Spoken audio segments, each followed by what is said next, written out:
अगर कोई आपसे कहे कि किसी व्यक्ति के पास 20 से अधिक पोस्ट ग्रेजुएट की डिग्रियां हैं तो शायद पहली बार आपको यकीन नहीं होगा। अगर इसे मान भी लिया जाए तो आप उस व्यक्ति को बेवकूफ़ कहेंगे, क्योंकि कई लोग एक ही पोस्ट ग्रेजुएट डिग्री लेते हैं।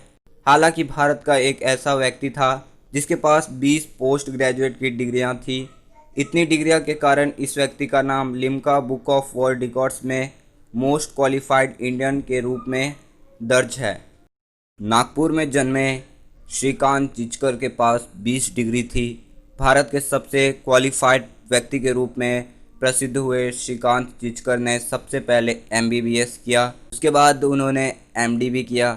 मेडिसिन में सफलतापूर्वक मास्टर्स करने के बाद उन्होंने वकील बनने के लिए LLB किया और अंतर्राष्ट्रीय कानून में पोस्ट ग्रेजुएट किया। कानून की पढ़ाई करने के बाद उन्होंने और पढ़ने का निर्णय लिया और व्यवस्था प्रशासन में पोस्ट ग्रेजुएट और पत्रकारिता में ग्रेजुएट की उपाधि प्राप्त की। उन्हें संस्कृत में डॉक्टरेट भी मिला है, जो किसी भी विश्वविद्यालय में सर्वोच्च डिग्री है।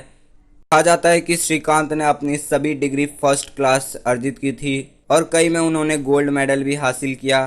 भारत में सबसे कठिन परीक्षा सिविल सेवा की मानी जाती है। श्रीकांत ने इस परीक्षा को क्वालिफाई भी किया, वो भी एक बार नहीं, दो बार। पहली बार में वो IPS बने और दूसरी बार में वो IAS, और दोनों बार उन्होंने रिज़ाइन किया और राजनीति में प्रवेश करने की कोशिश की। श्रीकांत को पढ़ाई के अलावा पेंटिंग, फोटोग्राफी और अभिनय से भी शौक था। 1980 में वह महाराष्ट्र विधान अकेडमी के लिए चुने गए। उस समय वह 26 वर्ष के थे, जो देश के सबसे युवा विधायक थे। बाद में वह महाराष्ट्र विधान परिषद का हिस्सा बने और राज्य मंत्री बने। उन्होंने नागपुर में एक स्कूल भी ढूंढा और उनके पास 52,000 पुस्तकों के साथ भारत के सबसे बड़े पुस्तकालय में से एक था।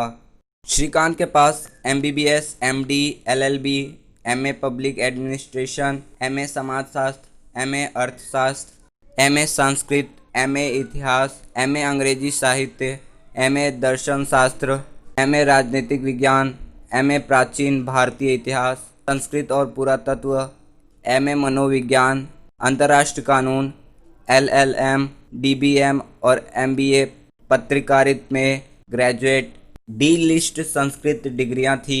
हालांकि श्रीकांत की कार दुर्घटना में 51 साल की उम्र में मृत्यु हो गई। उम्मीद है आपको वीडियो पसंद आया होगा। अगर आप इस चैनल पर नए हैं तो चैनल को सब्सक्राइब करें, बेल नोटिफिकेशन को ऑन करें और इस वीडियो को लाइक करें। धन्यवाद।